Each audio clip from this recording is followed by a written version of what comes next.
আমার কাছে একটা ভিডিও ছাড়ছি, সঠিক কথা কইছি।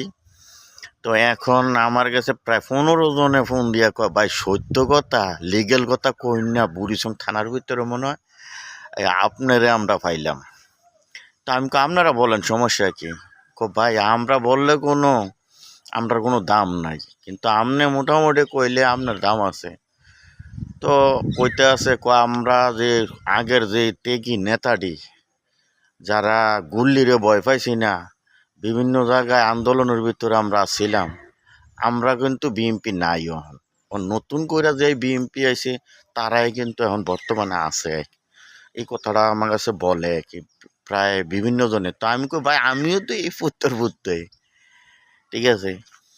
এখন ওই যে নতুন যারা আসছে তারা হইছে নেতাকর্মীর আত্মীয় স্বজন, সব কিছু তাদের আওতায় যারা আছে তারাই এখন নতুন বিএমপি যারা করে আর কি। তো নতুন আমার হিসাবে নতুন যারা বিএমপি করে ভবিষ্যতে মনে হয় আমাদের দলের ক্ষতিও হবে, ভালো হবে না। কারণ আমরা রাস্তায় কিন্তু দাঁড়াইতে পারি নাই 17 বছর, কিন্তু কোনো জায়গায় আমরা কিন্তু একটা মিটিং মিছিল দিতে পারি নাই। দিতে গেলে পুলিশে ফিরাইছে, ধরে নিয়ে দিয়েছে। আমাদের বড় যারা সিনিয়র তারাই তো দৌড়ের রূপে আসছিল, মানে আইয়া তো ঠাস ঠাস ফিটা শুরু করছে, জিজ্ঞাসা করছে না।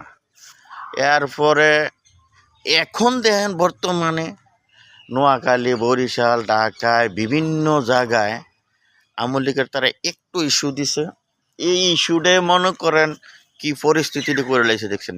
আমরা কুমিল্লা দক্ষিণ জেলা বুড়িচং থানা এবং কি বুড়িচঙ্গে ব্রাহ্মণপাড়ায়, হ্যাঁ, দেখেন কি অবস্থাটা করতে এসে। কিন্তু আমাদের বিএনপির লোক একজনও কোনো প্রতিবাদ করে না। কেন করে না জানি না, হয়তো জামাতের মতন আমাদের বিএনপির কর্মীরা হয়তো নুঙ্গির নিচে আওয়ামী লীগের পিছনে আছে, নাইলে প্রতিবাদ করে না কেন?